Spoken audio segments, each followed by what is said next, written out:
Bienvenidos a una nueva inmersión profunda. Bueno, hoy tenemos sobre la mesa un documento que es una auténtica rareza. Hola, sí, totalmente. Una rareza y una joya, diría yo. Es un texto atribuido al profesor Diego Van Bergen, que si lo miras por encima parece una simple nota, apenas un par de párrafos. Un par de párrafos que engañan mucho, ¿eh? Ya te digo. Porque cuando empiezas a rascar, te das cuenta de que es increíblemente denso. Ujú. Es como si alguien hubiera destilado un manual de instrucciones para entender la mente humana y, bueno, gestionar nuestras emociones, y lo hubiera resumido en unas pocas frases lapidarias. Justo. Y creo que el gran acierto de este texto es precisamente esa densidad de la que hablas. Claro. Porque, a ver, vivimos en una época donde hay un exceso de información brutal sobre el bienestar. Hay miles de libros, manuales inabarcables, cursos de cientos de horas. Estamos saturadísimos. Exacto. Y lo que hace Van Bergen aquí es ir directo al grano. Coge conceptos que normalmente requerirían capítulos enteros de explicación y los convierte en verdades directas, sin adornos. Es que, para cualquiera de los que nos escuchan hoy que busque entender por qué a veces nos sentimos como nos sentimos, esto es un atajo espectacular para el autoconocimiento. Es un material pensado para ser digerido rápido, pero que, paradójicamente, te obliga a reflexionar durante días. Totalmente. No hay jerga, no hay palabras rimbombantes, solo causa y efecto puro y duro. Vale, pues vamos a entrar de lleno en ese causa y efecto, porque la primera premisa que lanza el texto entra pisando muy fuerte. Sí, va directo a la yugular. Es una especie de regla de oro sobre lo que podríamos llamar nuestra dieta mental. El autor dice, literalmente cito, te conviertes en lo que piensas. Si alimentas tu mente con basura, te sentirás como basura. Una declaración de intenciones clarísima. A ver, la metáfora es muy gráfica. Yo pienso en la comida. Ujú. Si alguien basa su alimentación diaria en comida basura, en ultraprocesados llenos de azúcares y grasas de mala calidad, su cuerpo va a acabar colapsando. Claro, es inevitable. Sentirá pesadez, falta de energía, malestar general. Lo que nos está diciendo aquí es que la mente funciona exactamente igual, ¿no? Exacto, es una analogía perfecta, porque elimina esa idea romántica de que los pensamientos simplemente aparecen. Como si fueran nubes en el cielo. Eso es, nubes sobre las que no tenemos nada que decir o ningún control. Pero el texto utiliza un verbo muy específico, dice alimentar, Y alimentar es una acción activa. activa, o como mínimo permisiva. Lo que nos está diciendo es que si consumimos constantemente negatividad, quejas, escenarios catastróficos, O el famoso doom scrolling en redes sociales, ¿no? totalmente, o autocrítica destructiva, esa es la basura a la que se refiere. Y el resultado inevitable de esa dieta es sentirse mal. Ya. No es un castigo del universo, es simplemente una digestión mental. Si metes basura, pues sacas basura, no hay más misterio. Me parece súper interesante porque a veces nos sorprendemos de estar de mal humor o apáticos Ujú. y si hacemos el ejercicio de revisar nuestro historial de pensamientos de las últimas 2 horas, resulta que nos hemos dado un atracón brutal de esa comida basura mental. Sí, nos hemos empachado sin darnos cuenta. Y claro, el texto no se queda en el mero diagnóstico, sino que avanza hacia lo que me parece el núcleo duro de esta inmersión. Aquí es donde la cosa se pone profunda. ¿Cómo interpretar lo que sentimos? El autor lanza esta frase: las emociones no son problemas, son señales. Fíjate qué cambio de paradigma. A ver, esto suena muy bonito en la teoría, pero seamos sinceros. Cuando alguien está en medio de un pico de estrés o de angustia, se siente como un problema enorme, no como una simple señal de aviso. Claro, claro. Abruma muchísimo. Entonces, ¿cómo justifica el texto este cambio de perspectiva tan radical? Pues ahí está la clave de todo este documento. A todos nos han enseñado sistemáticamente a ver las emociones desagradables como fallos del sistema. Como si estuviéramos rotos. Exactamente. Si sientes miedo, hay que erradicarlo. Si sientes tristeza, hay que taparla rápido, distraerse con algo. Sonreír y tirar para adelante, ¿eh? Eso es. Pero el autor nos pide que cambiemos completamente la forma en que miramos esto. Imaginemos el salpicadero de un coche. Vale, me gusta esta metáfora. Vas conduciendo tranquilamente por la autovía y de repente se enciende una luz roja parpadeante en el panel que te avisa de que el motor se está calentando demasiado. Un estrés tremendo, claro. Sí, pero esa luz roja no es el problema en sí mismo. El problema real es la temperatura del motor. La luz es solo el mensajero. La luz es tu aliada, te está salvando de fundir el motor. Romper el salpicadero a martillazos para no ver la luz roja sería completamente absurdo, ¿verdad? Sería de locos, te quedarías tirado a los 5 kilómetros. Pues eso es exactamente lo que hacemos cuando intentamos suprimir una emoción a la fuerza, sin pararnos a leer qué nos está intentando decir. Me encanta la metáfora del coche porque el texto nos da literalmente el manual de usuario para leer esas lucecitas del salpicadero emocional. Un manual muy preciso, además. Vamos a ir desgranando una por una porque tienen tela.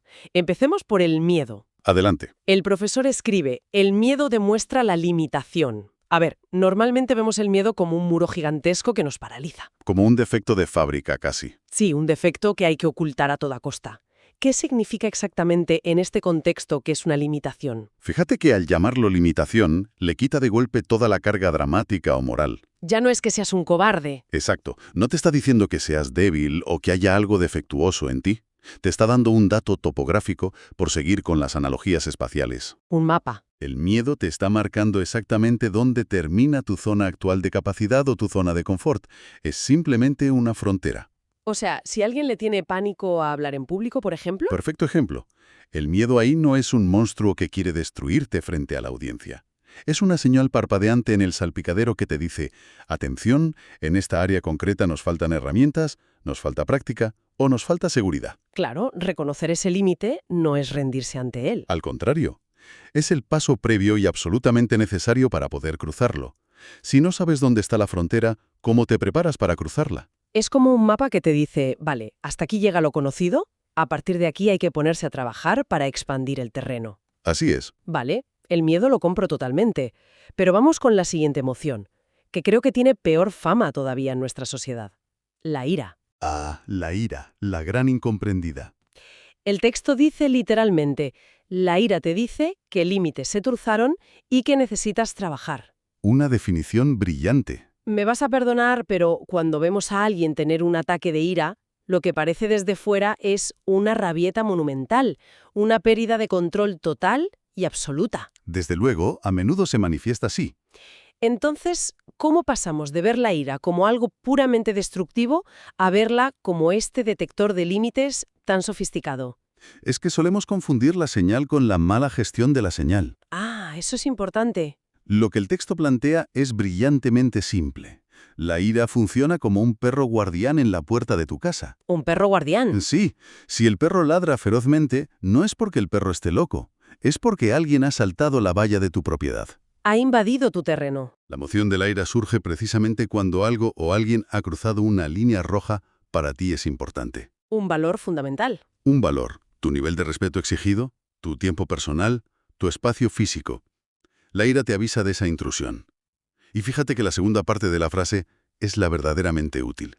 Dice, ¿y qué necesitas trabajar? Claro, ese necesitas trabajar es lo que marca la diferencia entre reaccionar y responder. Exactamente. El texto no te dice necesitas gritar o necesitas romper algo. No, en absoluto.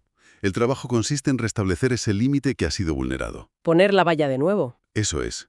Consiste en tener esa conversación súper incómoda con un compañero para decirle, oye, esto no lo tolero. O en tomar la firme decisión de alejarte de un entorno que constantemente ignora tus fronteras. La ira te da la energía, el combustible, para defender tu territorio. Justo.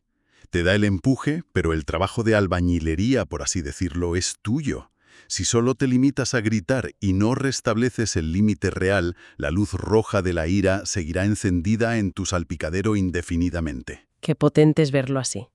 Como un perro guardián leal, en lugar de como una bomba a punto de estallar en cualquier momento. Te cambia la relación con tus propias reacciones, desde luego. Y luego, el texto da un salto que confieso que me dejó bastante pensando. A ver. Pasa de emociones reactivas, digamos más viscerales, como el miedo y la ira, a lo que yo llamaría las coordenadas temporales de la mente. ¿Entramos en el viaje en el tiempo? Entra de lleno en dos de los grandes males endémicos de nuestra época.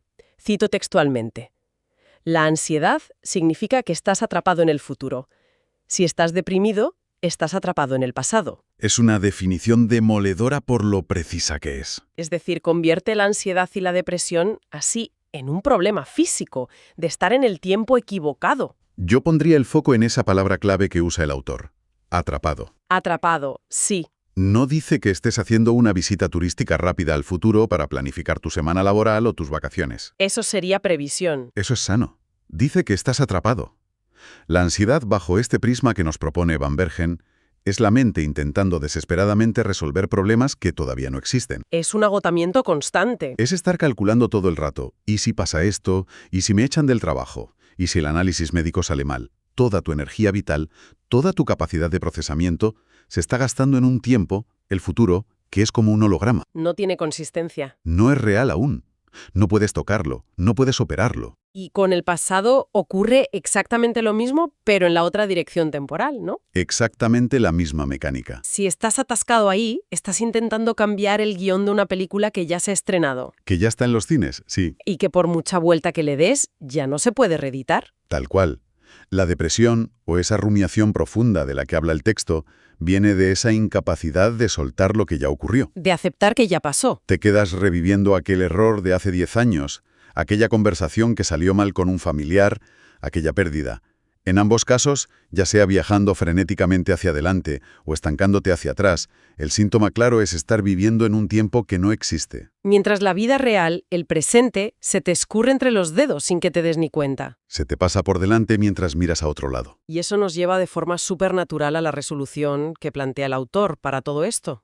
Cierra esta sección de las emociones con una frase que, la verdad, sirve como un salvavidas. Es el ancla del texto. Dice que todo esto, el miedo, la ira, la ansiedad, la depresión, es un recordatorio para volver al presente. Fíjate en la síntesis. Resulta que todas las luces del salpicadero, sin importar de qué color sean o cómo parpadeen, tienen el mismo objetivo final. Claro, porque si el sufrimiento central viene de estar atrapado en el pasado o proyectado en el futuro, o de ignorar tus límites actuales, la única zona de operaciones donde realmente tienes capacidad de maniobra es el ahora. ¿El presente? Pero el presente no es un concepto zen flotante o abstracto. Es el único lugar real donde tus manos pueden tocar el volante del coche. Es aquí donde hay fricción con la realidad. Es aquí, en el presente, donde puedes decidir no comerte esa comida basura mental de la que hablábamos al principio. Cierto. Es en el presente, hoy, ahora, donde puedes decirle a alguien que ha cruzado un límite. Todas las emociones incómodas son en el fondo una alarma, un despertador que te está gritando al oído: vuelve aquí, te estás perdiendo, vuelve al momento presente. Vale, entiendo esta parte del diagnóstico y de la urgencia de estar anclados en el presente. Ujú. Pero vamos a hablar del motor del cambio, porque aquí el texto suelta otra perla que va un poco a contracorriente de lo que solemos escuchar, especialmente en redes sociales y en discursos motivacionales. Ah, sí, este punto levanta ampollas. Dice el autor, la motivación no cambiará tu vida, pero los hábitos sí lo harán. Cuando cambies tus hábitos, todo cambiará. Es un baño de realidad. ¿No crees que hoy en día tenemos una obsesión insana con estar siempre motivados? Parece que si alguien no salta de la cama a las 6 de la mañana con ganas de comerse el mundo, ¿está haciendo algo profundamente mal? Hay una sobrevaloración enorme, casi tóxica, de la motivación continua. Y este texto la desmonta en una sola línea. Totalmente. A ver, la motivación es fantástica para arrancar. Es la chispa inicial que enciende el motor. Pero seamos realistas, una chispa no te lleva conduciendo de Madrid a Barcelona. Imposible. Depender exclusivamente de la motivación es depender de un estado emocional. Y como acabamos de ver analizando el salpicadero, las emociones fluctúan constantemente. Suben y bajan por miles de factores. Si has dormido mal, si llueve. Exacto. Si solo haces las cosas importantes cuando estás motivado, tu vida va a ser una montaña rusa absolutamente impredecible. Es como intentar encender una hoguera usando solo cerillas, sin molestarte en poner leña. ¡Qué buena imagen! Al principio hay mucha luz, mucho fuego, pero te quemas los dedos enseguida y todo se apaga en cuestión de segundos. Una imagen perfecta. Y la leña, en este caso, lo que mantiene el fuego vivo, son los hábitos. La estructura. Los hábitos son acciones que repites tanto día tras día que pasan a formar parte de tu estructura automática. Ya no tienes que pensarlo. No requieren que estés de buen humor para hacerlos.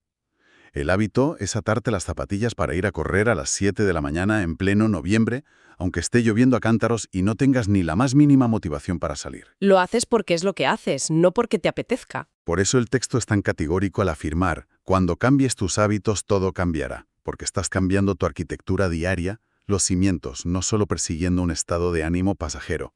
Y para construir esa nueva arquitectura, también tenemos que saber qué hacer con nuestro equipaje, con todo lo que llevamos detrás en la mochila. El famoso pasado. Volviendo un poco a la idea del tiempo de la que hablábamos antes con la depresión, el documento tiene una forma muy pragmática, muy utilitaria de definir el pasado. Ujú. Dice, el pasado es un capítulo de toda tu historia. Aprende de él, pero no vivas allí.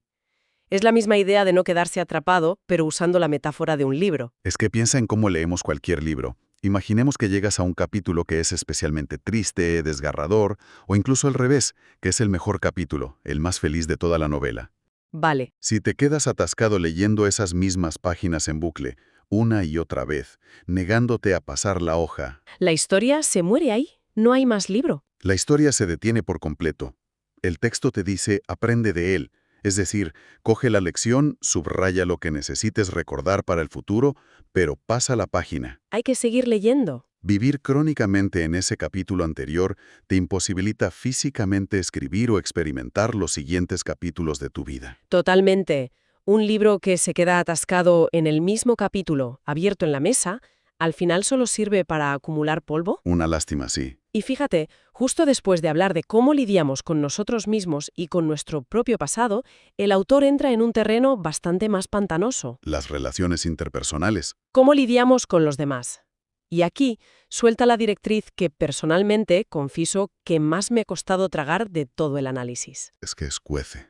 Dice, cuando alguien te provoca, pausa porque es un espejo que te muestra lo que aún no has sanado dentro de ti. Tela. A ver, esto escuece bastante, sí. Básicamente nos quita de un plumazo la excusa facilísima de culpar al otro por hacernos perder los papeles. Es, de lejos, la afirmación más exigente y cruda de todo el documento. Sin duda. Porque requiere una honestidad brutal con uno mismo. Lo natural, lo fácil, es pensar que si alguien te hace un comentario hiriente y tú te enciendes como una cerilla, la culpa es 100% del otro, por ser un imprudente o un maleducado. O porque tiene un mal día y lo paga contigo. Claro. Pero el texto introduce la incómoda idea del espejo. El maldito espejo. Si un comentario externo te provoca una reacción desmedida, una incomodidad aguda que no te puedes quitar de encima, no es solo por las palabras que el otro ha dicho. ¿Entonces por qué es? Es porque ha tocado un nervio tuyo que ya estaba expuesto. Ha encontrado, quizás sin querer, una inseguridad tuya latente, una duda interna o una herida que tú no has cerrado. O sea, pongamos un ejemplo. Si alguien me critica mínimamente una presentación en el trabajo y yo me lo tomo como un ataque personal devastador, Ujú. en realidad, según esto, esa provocación está reflejando mi propio síndrome del impostor, por ejemplo. Ahí lo tienes. El otro simplemente ha sostenido el espejo frente a ti. Por eso la instrucción del autor, escrita en mayúsculas, es pausa. ¿Esa pausa de un segundo antes de contestar? Esa pequeñísima pausa entre que recibes el comentario y reaccionas instintivamente, esa pausa es oro puro. Es dificilísima de hacer, eso sí. Muchísimo, porque el ego quiere defenderse al instante. Pero es el único momento donde tienes la verdadera oportunidad de mirar el reflejo y preguntarte genuinamente, ¿por qué me duele tanto esto? ¿Qué hay en mí que resuena tanto con esta crítica? Si no haces esa pausa, te dejas llevar. Si no pausas, simplemente reaccionas, rompes el espejo figurado, te peleas a gritos con la otra persona y pierdes una oportunidad de oro para ver qué necesitabas sanar tú. Y el autor ata a esta idea de la provocación con una sentencia lapidaria que, sinceramente, da para horas de debate filosófico. A ver, ¿cuál destacas? Dice que, en el fondo de todo esto, el control, y cito, el control es una ilusión total. Supongo que se refiere a intentar controlar a ese compañero que nos está provocando o al entorno impredecible en general, ¿no? Claro, piensa en cuánta frustración diaria y cuánto sufrimiento nos generamos simplemente intentando controlar lo incontrolable. Muchísimo. Queremos controlar milimétricamente la opinión que tienen nuestros compañeros sobre nosotros. Queremos controlar cómo va a reaccionar nuestra pareja ante una noticia. Queremos controlar la economía global, el tráfico de la M30. El clima de mañana. Exacto. El texto nos da un baño de realidad completamente helado. Te dice a la cara, no puedes. Creer que llevas los mandos del mundo exterior es una fantasía mental agotadora. Es como pelear contra molinos de viento constantemente. Y cuanto más te aferras a esa ilusión de tener el control, más sufres cuando la realidad inevitablemente hace lo que le da la gana, que es lo que suele hacer. Entonces, la pregunta del millón es obligada. Dispara. Si no puedo controlar lo que dicen o hacen los demás, si las luces de las emociones van a seguir encendiéndose en mis salpicaderos sin pedir permiso, Y si mi pasado ya está escrito en tinta permanente, ¿dónde narices reside mi poder? Esa es la gran pregunta. ¿Qué margen de maniobra nos deja realmente este manual? La fuente nos da la respuesta justo después, muy cristalina. El único poder real en esto eres tú y tus elecciones. Pam. ¿Y ya está? ¿Te devuelve toda la pelota, todo el peso, a tu propio tejado? Y fíjate qué movimiento estratégico tan brillante hace aquí el texto. Al quitarte de golpe la ilusión de controlar el exterior, te libera de una carga inmensa, un peso que no te correspondía llevar. Te quita la mochila. Pero a cambio de esa liberación te entrega una responsabilidad absoluta y total sobre ti mismo. El mundo exterior hará lo que tenga que hacer. Lloverá, habrá tráfico, la gente opinará. Exacto. Pero el poder real reside única y exclusivamente en cómo tú eliges responder a eso. Esa pausa de la que hablábamos antes ante una provocación de un compañero. Esa es tu elección. Nadie puede pausar por ti. Decidir atarte las zapatillas y salir a correr en lugar de quedarte en la cama esperando a que llegue la motivación mágica. Esa es tu elección. Decidir no consumir comida basura mental un martes por la tarde. Es tu elección. Nadie más puede tomar esas pequeñas decisiones por ti.